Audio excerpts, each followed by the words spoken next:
express your ideas in a very clearly organized manner.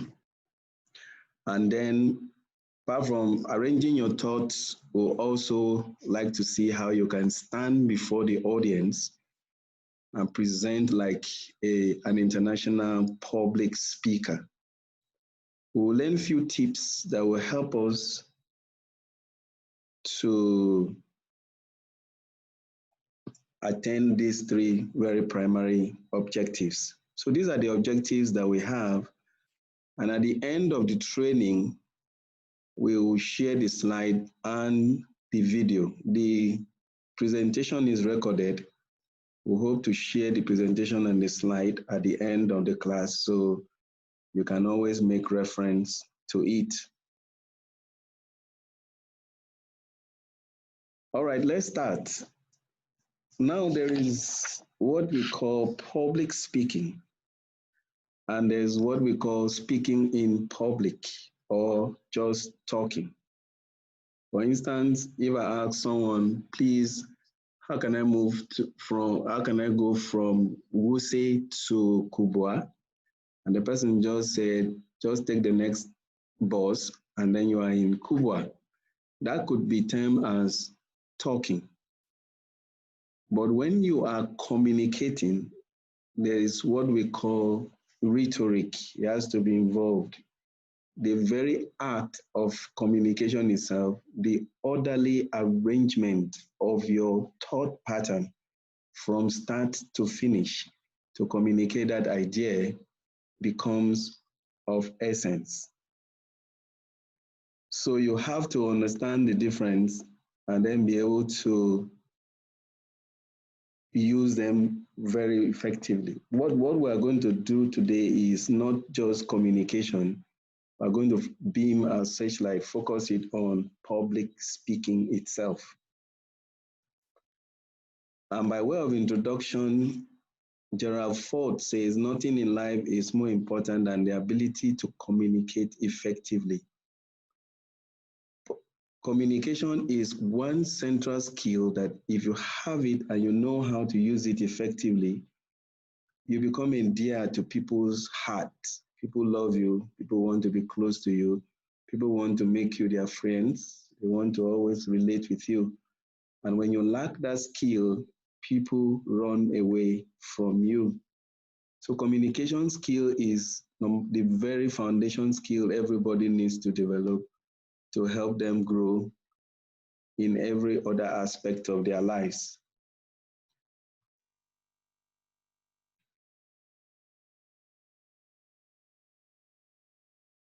Okay, so public speaking essentially is anytime you talk to anyone. This is one of the simplest definition of public speaking I've ever heard.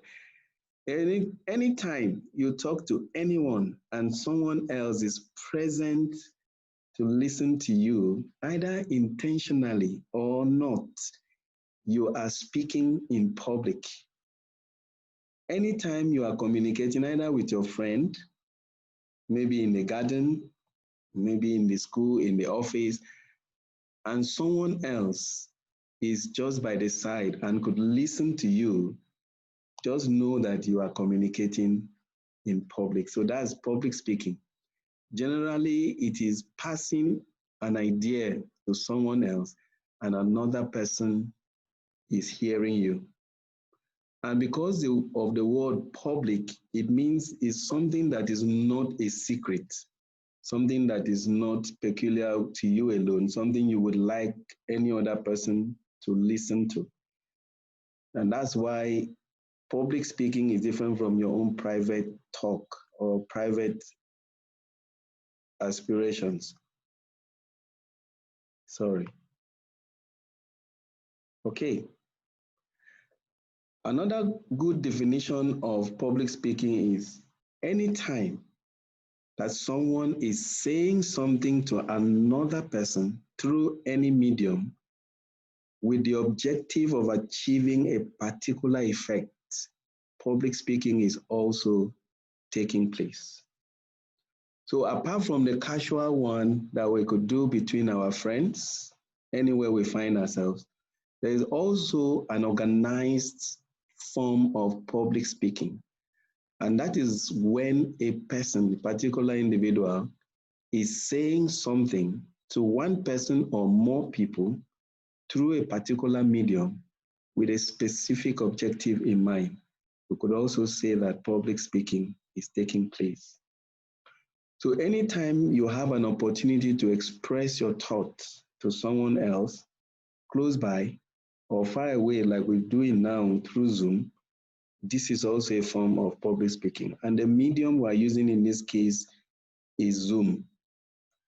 And the effect that we want to see is exactly what we have all identified: be a better version of ourselves, communicate better, and overcome stage fright, and make a good presentation. So these are the effects that we're going to get from this very little public speaking exercise that we're embarking on.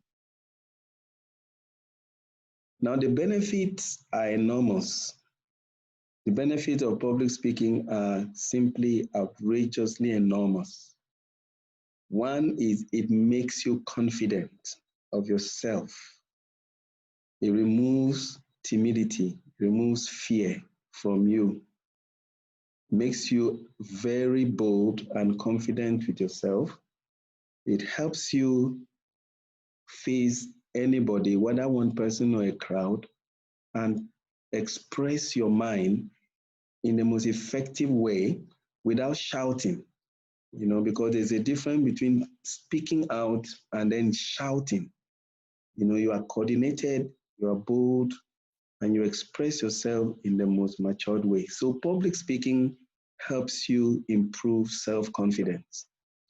Another thing public speaking will help you do at the end of this training also is to help you research your thoughts in a decisive way, not just to browse through the internet. Every time you want to speak and you want to speak about any subject matter at all, the skill of public speaking will help you to make your research faster and better.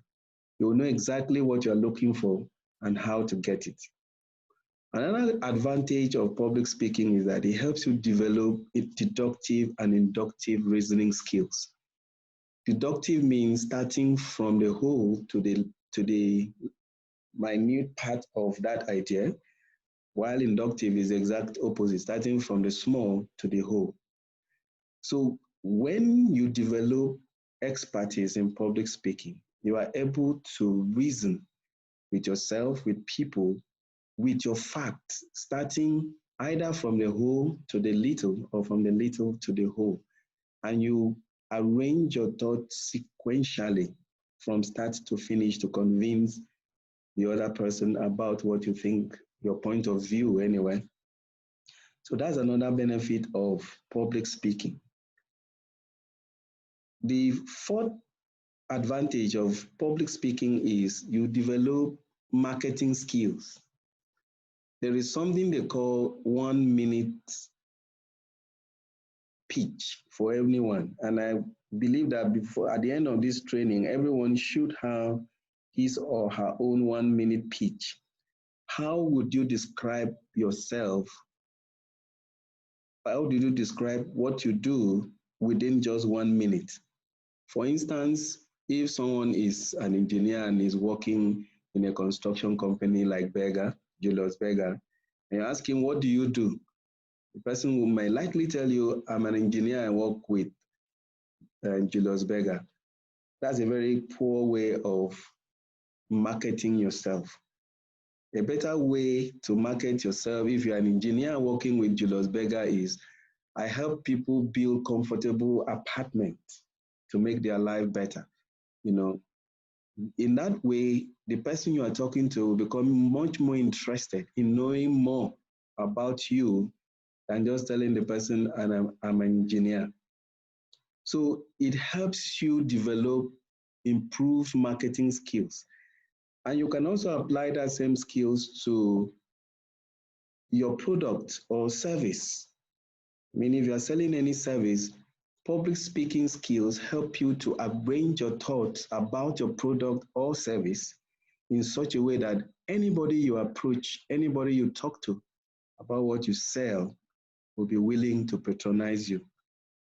And then finally, public speaking skills help you build better social and professional connections.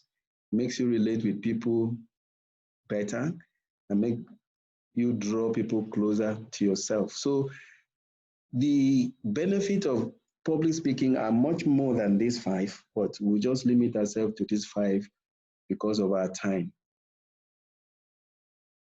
Any question? Please, if you have a question, just stop me and let me hear you, because we have to move as fast as we can to cover the grounds that we have set for ourselves. Now, there are four major purposes for speaking in public. One is to inform. The second one is to persuade. Third one is to motivate, and then entertain. And you can do the four of them in one single speech. There's no hard and fast rule that every time you speak, it must be towards one purpose. You can blend two of them, you can blend three of them, you can blend four of them, and even add your own if you have. The whole essence is make sure that every time you stand speaking, there is a reason, there is an effect that you hope to get from your audience as you speak to them. Purposeless speaking is just talking without any aim, without any objectives in mind. Please and please, every time you prepare your speech, ask yourself, do I want to inform them? Do I want to persuade them? Do I want to motivate my audience? Do I want to entertain my audience? Or do I want to blend the four of them? Someone who speaks to inform is someone that speaks on a title like how to prepare salad, for example. If the subject or the topic you are handling is how to prepare salad, that kind of speech is to inform the audience on the step-by-step process that is required to prepare the salad. So you are going to start with step one, step two, step three, step four, and so on. And this kind of presentation would also require some kind of practicals. So if you are speaking to inform, you have to create an avenue where your audience will be able to follow you step by step along the way. If you are speaking to persuade, most time is why we need to deal with coronavirus, for example, why we need to use face masks. So if you're speaking on this kind of topic, you are going to show the advantages and disadvantages of using the mask or not using the mask. So it will help your audience say, okay, if these are the disadvantages of not using face mask, it is better to use face mask. Or if these are the disadvantages of using face mask, I really don't need a face mask. So if you are persuading people, you have to show them why they must follow your own path. So you, on one hand, dissuade them from where they were, and then show them reasons why they must move on the other side. If you're speaking to motivate your audience, it could be something like 3 ways to become rich. And then you are now moving them. Motivation and inspiration, they go hand in hand. You are trying to make them move from their comfort zone to where you would want them to be. So you could tell them reasons why they have what it takes to achieve success in whatever area of life they are embarking on. And while entertainment means you are someone that is given to humor, Toastmaster Al-Hassan is very competent in this one, where we have to laugh our heart out during one of our contests. He's a specialist in speaking to entertain. So, and you could do the 4 of them. A very boring speech is a speech that doesn't have humor attached to it. So every time you speak, please try to add humor to it. All right. Now, in summary, before we go into details, in summary, there are just 3 P's to public speaking. If you master these 3 P's, there is no kind of speech you cannot prepare. There is no kind of speech you cannot deliver. There is no kind of speech that will overwhelm you. So in a nutshell, public speaking is simply the capacity to master these 3 P's. First one is prepare, second one is practice, and then the third one is present.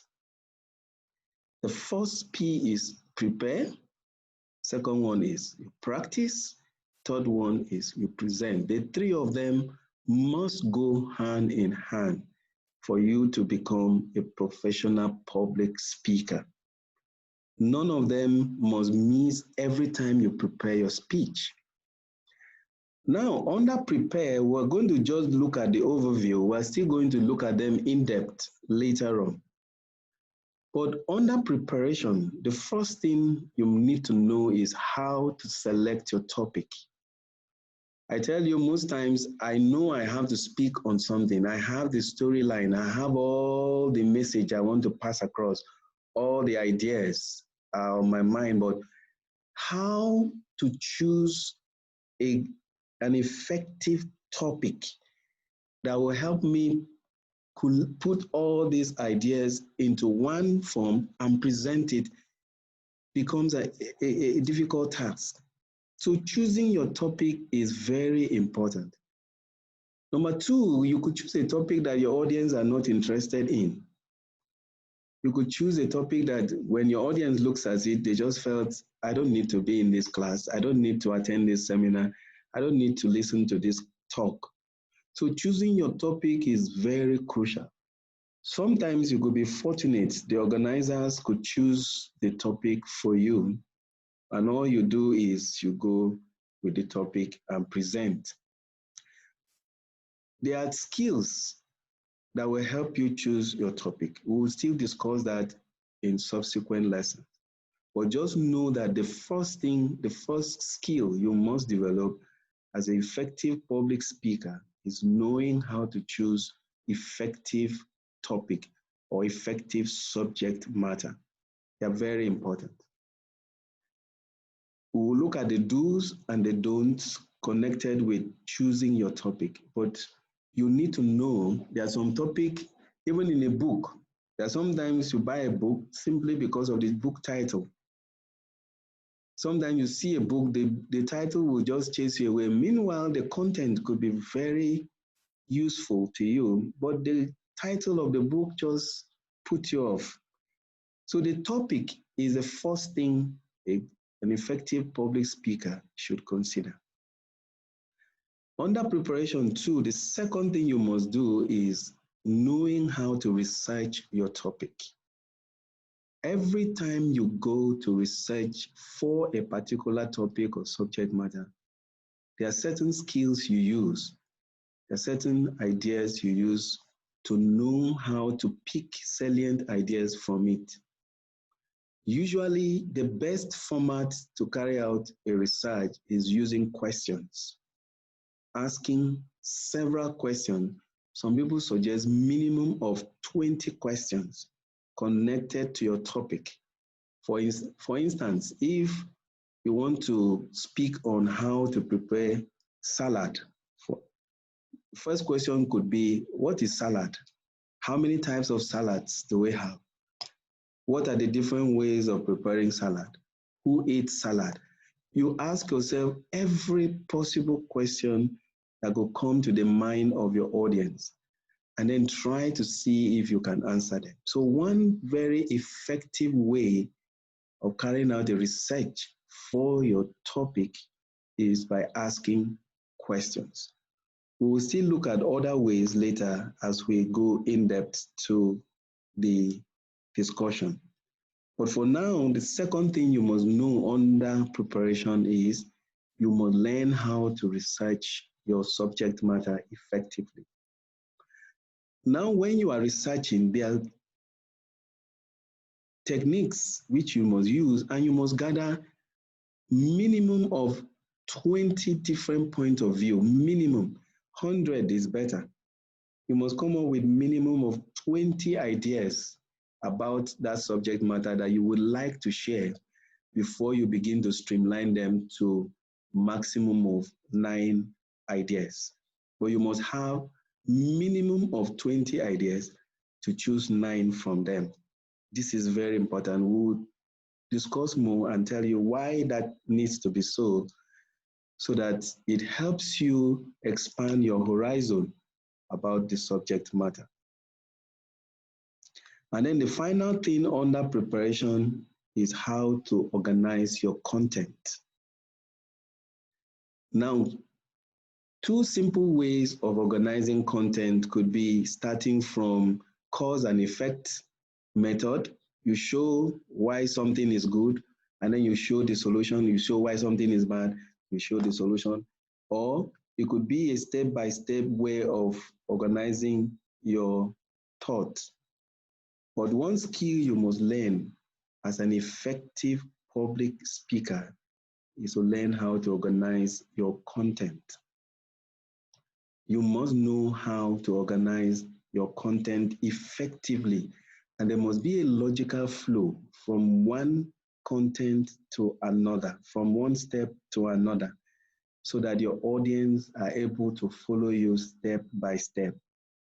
And I hope I've been able to do that so far. I hope all of us are following effectively and we are enjoying the lesson so far. Okay, at this juncture, is there any question? Let me pause. Any questions so far before we go to practice? Is there any question?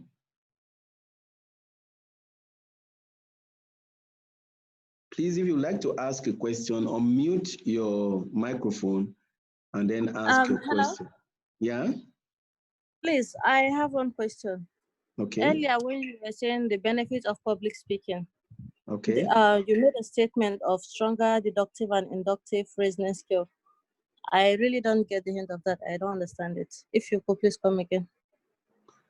All right. What I mean is, assuming we want to discuss about coronavirus, oh no, let me not use coronavirus. Let me use issues like baking bread. One way you could look at baking bread, you could start with the ingredients, like the flour, sugar, milk, and so on, and say, if you mix these ingredients together, you will have a good bread, a sweet bread, a nice bread to eat. That is reasoning inductively, starting from the ingredients and then landing on the bread. If you start with the bread and say, oh, this bread is nice, and because this bread is nice, it is possible that they use the right quantity of milk, the right quantity of egg, the right quantity of flour, the right quantity of water. That is why we have the good bread. So deductive means starting with the bread and then ending with the ingredients. Inductive reasoning means you start with the ingredients and then you end up with the bread. The bread is a whole while the ingredients are the elements. Deductive means you start with the whole and end up with the element. Inductive means you start with the element and then you end up with the whole. So they are opposite way of reasoning. So if you are addressing your audience, for example, and you want to use an inductive reasoning, you could start by telling them that for you to have a sweet and a palatable and a wonderful bread, these are the elements you must use. You must use a good quantity of flour, the right quantity of flour, the right quantity of egg, the right amount of sugar, and so on and so forth. And tell your audience that if they mix the element in their right proportion, they will achieve, or they will end up with the delicious bread. So as a public speaker, your mindset will always be, how do I get this information across to my audience? So you could choose any of these reasoning abilities. And the more you practice this form of reasoning, the better you become. And when you are going to state your case, maybe in your office or anywhere you find yourself, you discover that you are so logically inclined that by the time you conclude your own presentation, everybody will understand exactly where you are coming to, and they will be clear about the landing point that you have arrived. So public speaking help you with this kind of skill, your ability to think wide, think deep, and think lengthy about anything you are doing, anything that comes to your mind. You are just not seeing the building, you are seeing the colors, you are seeing the shapes, you are seeing the tiles, you are seeing everything about that house. So if you are talking about the house, you're able to tell your audience the color, the shape, the roof, everything about the house. So that's what we mean by inductive and deductive. Inductive means you start from the whole to the element, while inductive means you start from the element to the whole. I hope I didn't confuse myself. Is that clear, Zainab? I understand. Thank you very much, sir. Thank you. Okay, all right. So for preparation, please just note these 3 points. Choose your topic, how to choose your topic, research, organize. And then we go to practice. Now, practice, most times, once we get our thoughts ready, we feel we're ready to present. No, you are not yet ready to present. Usually, you must practice a minimum of 10 times. 20 times is preferable, but you must practice minimum of 10 times. And you must practice with the time constraint that you have, within the time constraint that you have. For instance, if you are going to give a 1-hour speech, you must practice in such a way that you know what to say, where you need to be in your presentation at the 30th minute into your presentation. You practice in such a way that from start all the way to finish, you know what to say at every point in time. So you have to prepare with your time constraint. You have to prepare with your audience in mind. You have to prepare with the environment, with the culture, with everything about your audience in mind. Practice is thinking from your audience perspective. And there are 3 different ways that you can practice.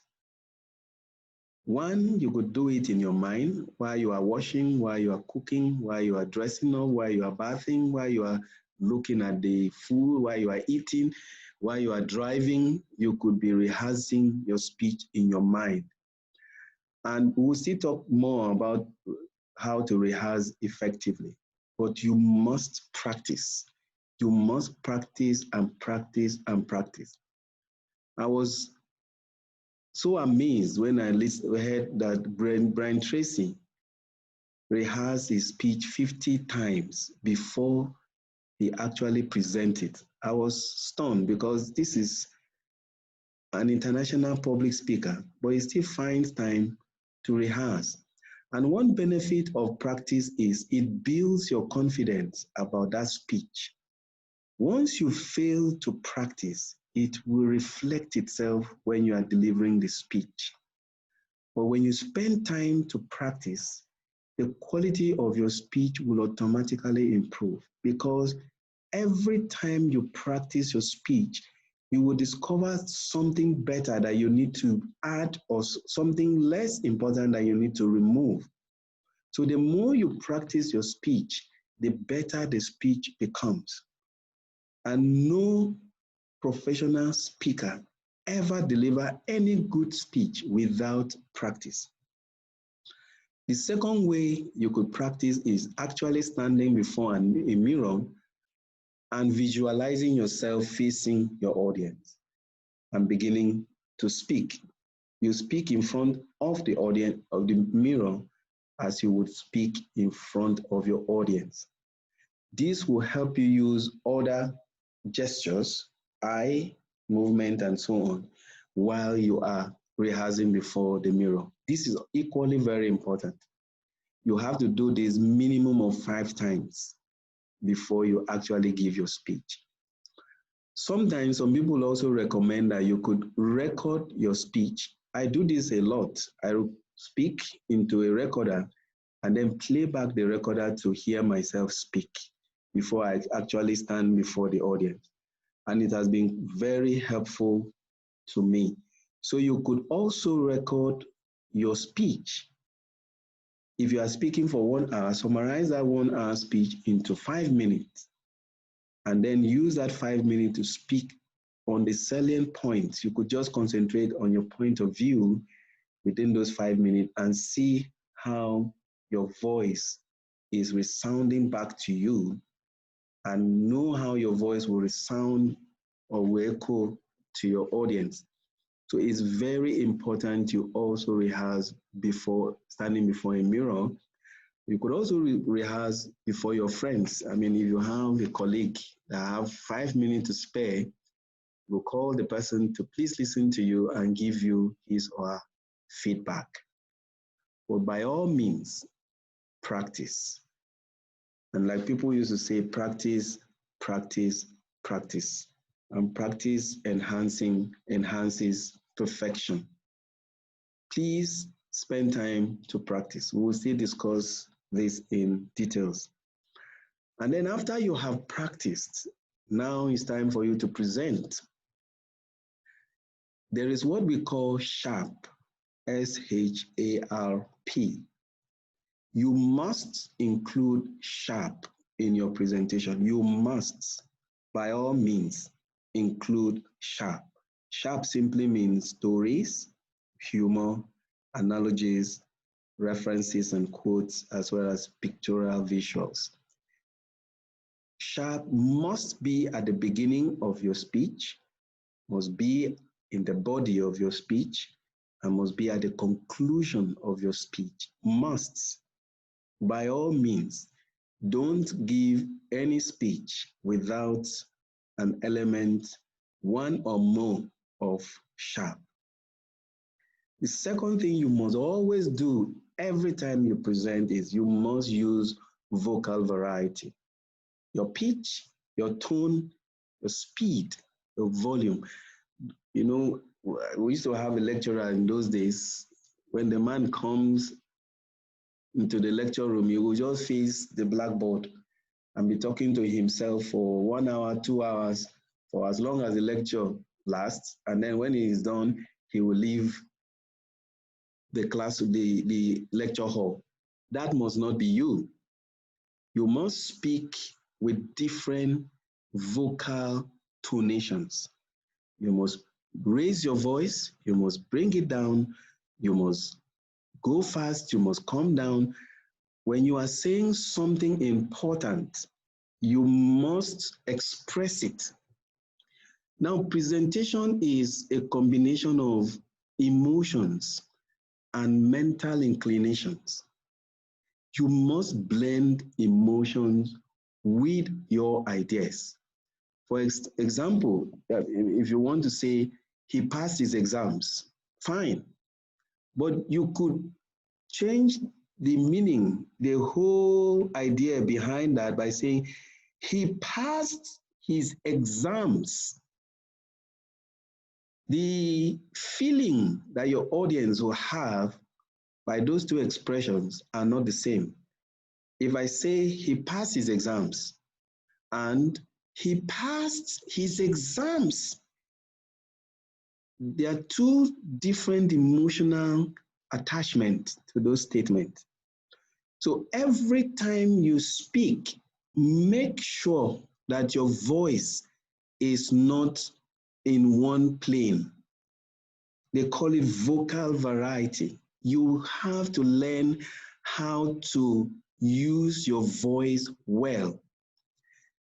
I learned of someone who wanted to improve his vocal variety. He put stones inside his mouth and tried to speak with the stones in his mouth just to ensure that his voice comes out perfect, just to ensure that the flexibility in his voice are so endearing that whoever listens to him must just listen to him as much as the person, as long as he speaks.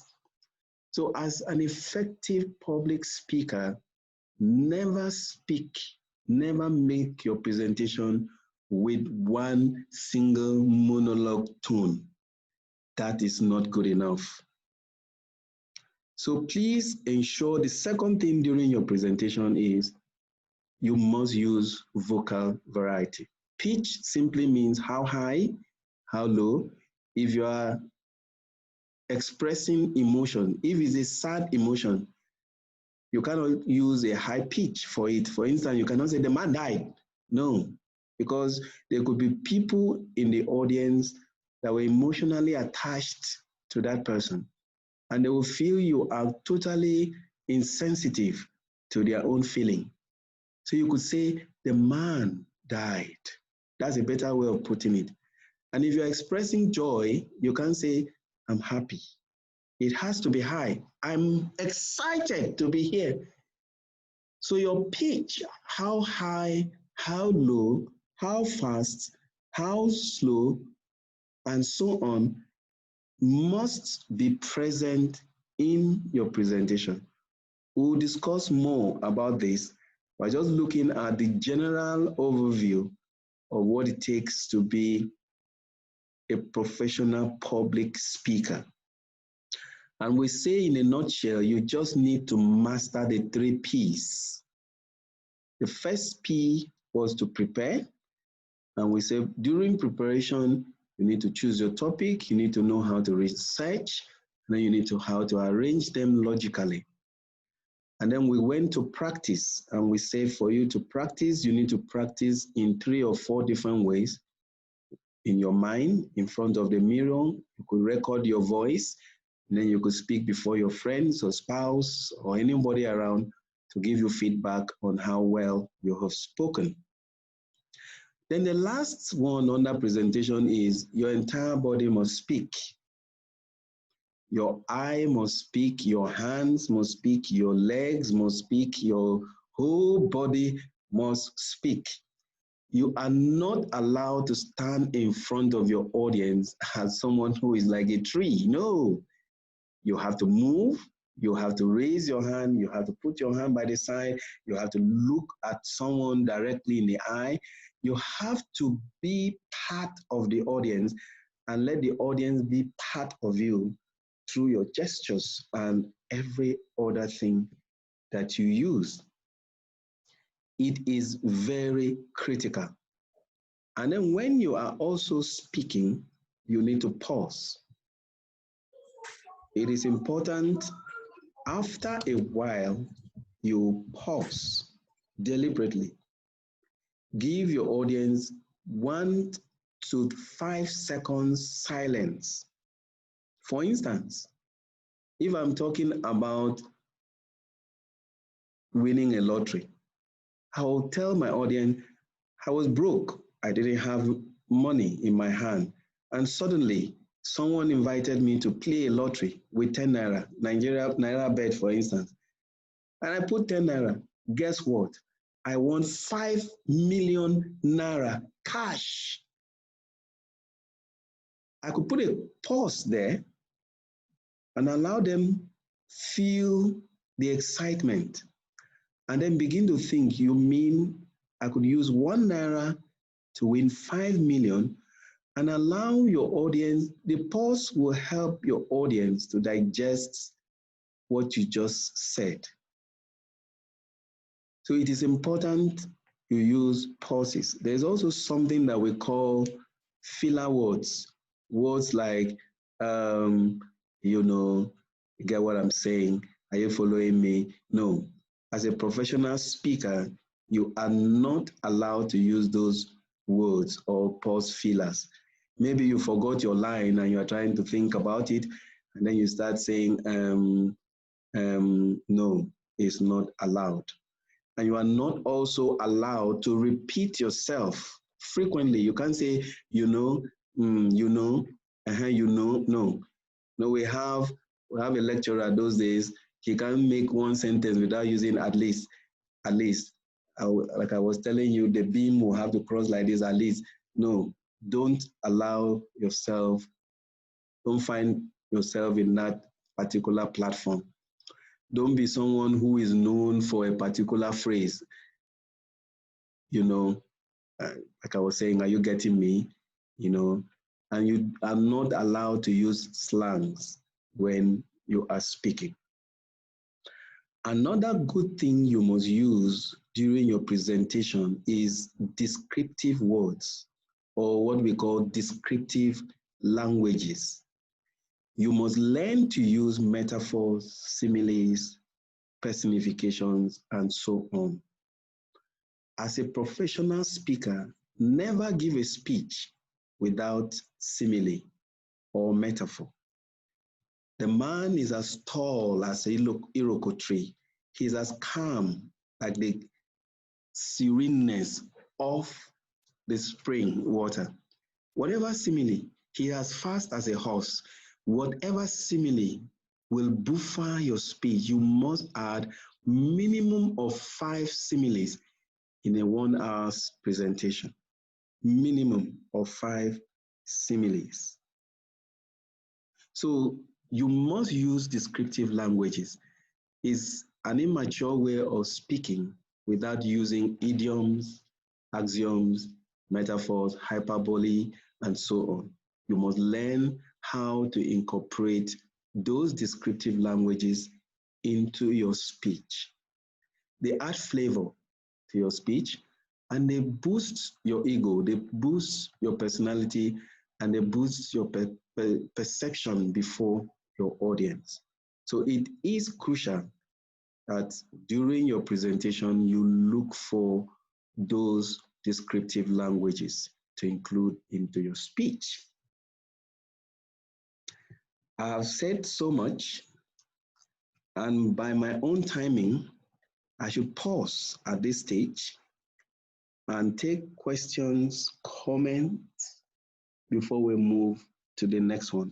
This, by the way, is just a summary of the entire class.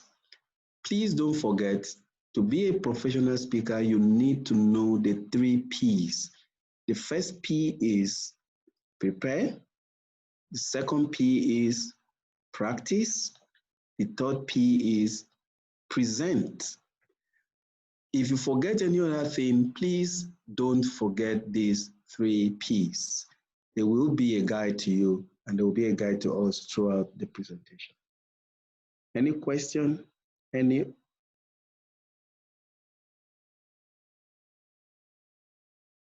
Question?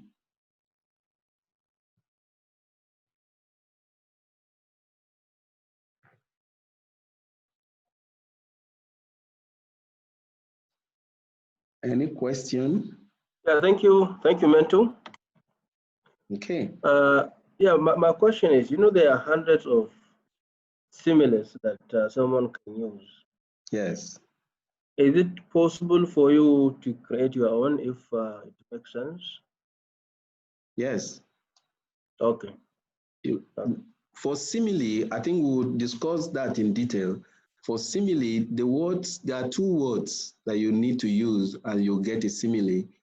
The Like first and word is as, the second word is like. Like, yes. Okay, so you can use anyone. Al-Hazan is as handsome as an angel. You can use any word. It doesn't really, you are not constrained at all. Okay, that's great. That's great.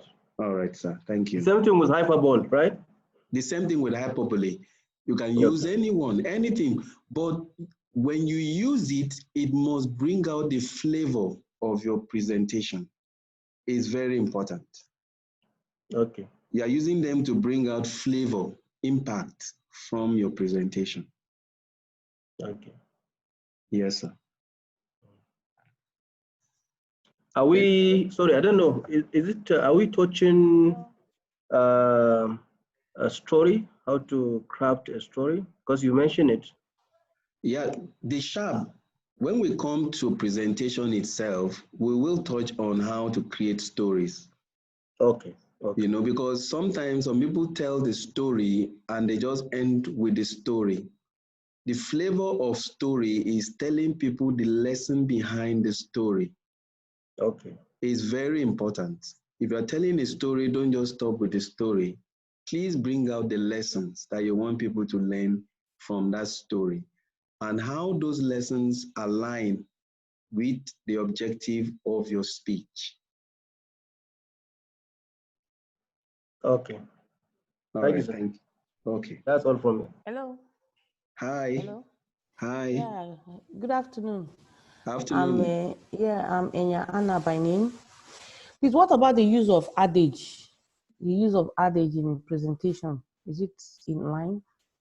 Yes, you can use an adage, but if it is not a familiar adage, you need to explain the meaning because there may be people in your audience that could be lost by what that adage actually means.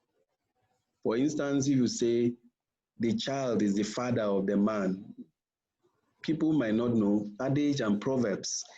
You may need to explain what it means to the people if it's not a Okay. very familiar adage or proverb. Okay. Yes. Good afternoon. Good afternoon, Sadia. Yeah, I'm Sadia. Sir, please, you made mention of usage of legs. How do you Yes. use legs in presentation?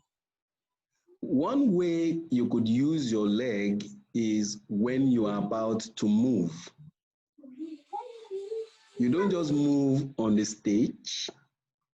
If you want to make a very important point that requires movement in your speech, for instance, if you want to say, the man moved from the south to the north, or the man moves from this point to that point, you could make 3-step movement from your podium to show your audience. And while you are moving with your legs, please observe your audience. If they follow you with their head, it means they are still with you. If they don't, you know that you've lost them and you have to bring them back. Then the second way you could use your legs if you want to pass across an information relating to legs. Not to raise your leg up, please, is if you need to stretch your leg out to make that point clear, because while you are speaking to your audience, they need to see. Some people learn more by seeing, by the pictures, while some people learn more by the vocals. Some people learn more by the sound. So for not to lose the audience that learn more by pictures, you could use your leg to demonstrate what that particular aspect of your speech entails. So you use your leg when you are moving, you use your legs when you are passing information across. And there's a posture that you must keep your legs. You don't, you know, this one is men that usually do this one. You don't open your leg wide to form 360 degrees. Your leg needs to be straight while you are presenting, while you are moving. They are very important. Is that okay? Yes, sir. Thank you. All right. Thank you so much. Hello. Hi. Please, I have one more question. Okay. Please, what is the proper way in which one can introduce himself? If you want to introduce yourself. Is there an orderly manner in which you introduce yourself? Do you start by greeting the audience or introducing yourself first? You know? Well, there are two ways. Hello? Yes, I can hear you. Can you hear me? Yes. Did you get my question? Yes, I did. Well, there are two ways. The proper way. Yeah, thank you. One, if you are going to make a presentation, usually your host is aware of who you are. Sorry. The audience are aware of who you are, so you don't need to introduce yourself again. Okay. Okay? Can you still hear me? Your voice is echoing in the background. Okay, can you hear me now? Yes, we can. Okay, I was connecting with my phone, so I have to put that one off. Oh, all right. So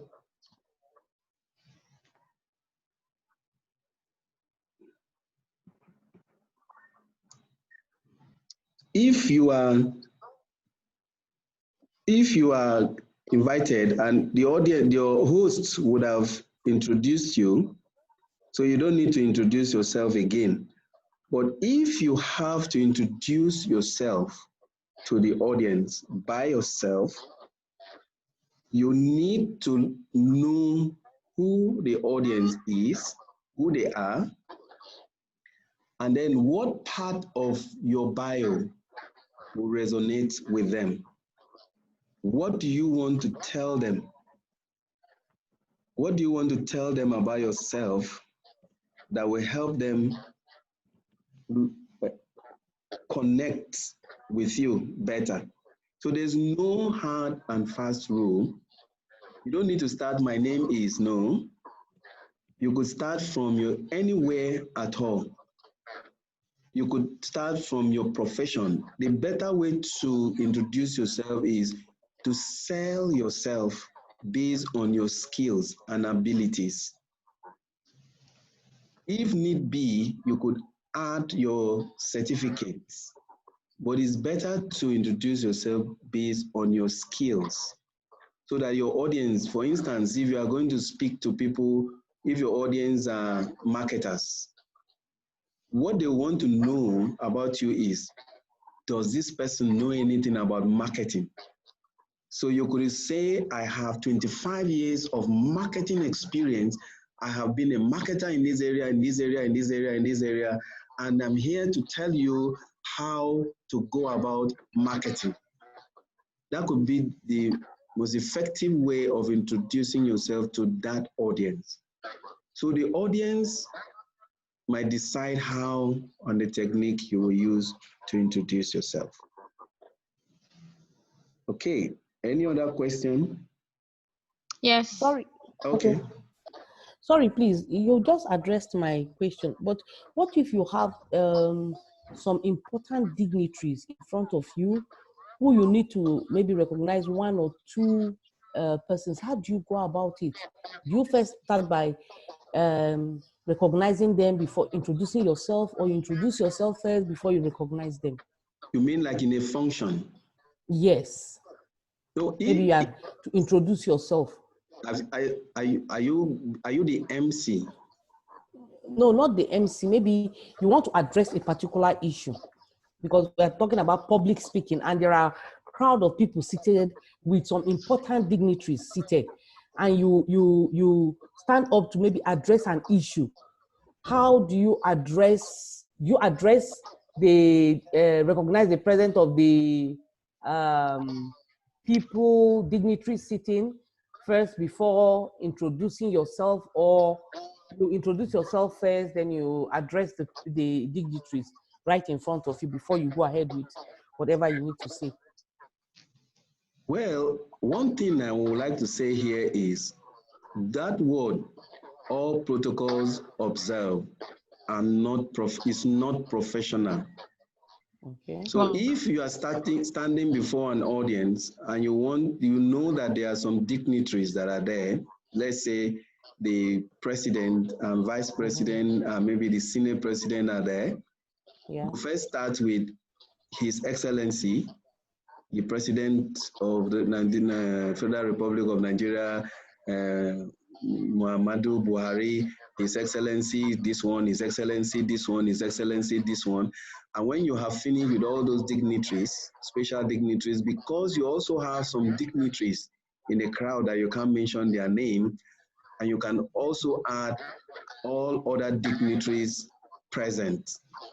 then you could go ahead to say, my name is, because you also want them to know who is standing before them if you have not been introduced prior to mounting the podium. But if you have, if the MC had already introduced you, you don't have to introduce yourself again. So after greeting distinguished ladies and gentlemen, you go ahead with whatever you have to say. Okay, thank you. You're welcome. So my Any other? question, Okay. yes. Thank you so far for the enlightenment. It's been awesome. I can't even wait to listen to the recordings. Okay. When you started, the first slide you showed, the second sentence really excited me, because while I was introducing myself, I said I would like to be able to communicate my thoughts clearly. Yes. And that second slide, I can't remember exactly how it came, but I know that it had something to do with aligning your thoughts for a better communication. So Okay. it's a huge interest for me, because, and I believe that it has a lot more to do with spontaneous speaking, even though you can use it a lot for prepared speeches. Yeah, okay. I'm I glad to find know. myself having to give a spontaneous speech. Okay. After the speech, I realized that there are some things that I would have loved to say, but I eventually forgot and I had missed it. Okay. After delivering the spontaneous speech, I realized that I get to skip some things, and I wish I hadn't. How best do I align my thoughts and have everything I want to say properly aligned in my mind before I now communicate it, so I would be able to communicate effectively and not forget some vital information I would have loved for the audience to get? Thank you. All right. Okalo, thank you for that classic question. Well, I would like to say it here and very clearly. There are usually 3 speeches that every public speaker gives. One is the speech he or she prepares. The second one is a speech he or she presents. And the third one is a speech he or she wishes he or she had presented. So for every speech, you must forget something important you would have loved to say. And once that happened, you should clap for yourself, because you had said so many beautiful things and yet you still have more in stock that you would have loved to say. Okalo, it happens to everybody. You must forget 1 or 2 things while presenting. You must. But how best do you ensure that you don't leave out the most important?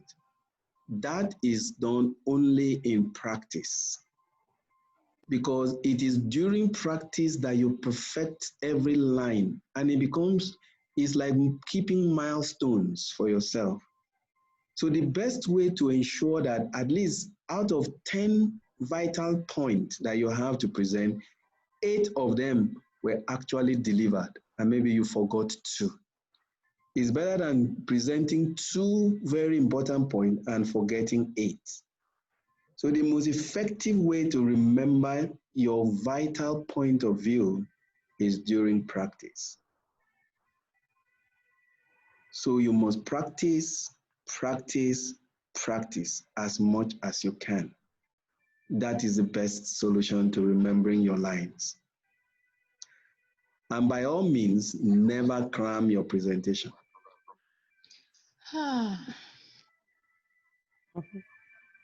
Is that okay? Yes, sir. So talking about practical or practice, and I love the last statement you made, never cram your presentation. I realized that when I have to write my speeches and I'm done writing it and I begin to practice, when I miss a line, I feel so terrible. It feels like like it almost wants to disorganize me. So I'm not certain if I should continue to write my speeches before I practice, or just I don't know. I don't know the best way to present my speeches without having them yet give a very good presentation. I don't know if you got my question. Yes, I got. We'll handle that aspect hopefully tomorrow. The best way I have found to prepare your speeches before practice is using the 3x3 matrix. So we'll talk extensively about the 3x3 matrix tomorrow. It's the most effective, clear, in 10 minutes, you go prepare your slide and start practicing. If they give you 24 hours notice about any speech, especially the one you are familiar with 3x3 matrix, you could get the whole scenario of your speech in your mind and know how to go about it without panicking. So look at that because it's one of the most effective way I have seen people prepare their speech. So you don't have to worry about this anymore. All right, thank you, sir. Okay. Final question, if any. Final question.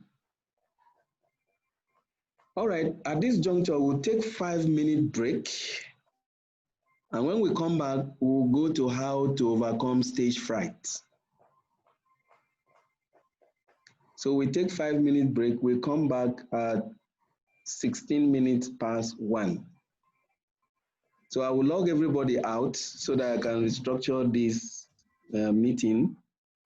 And then we'll start again by 16 minutes past 1 on how to overcome stage fright. See you in 5 minutes time.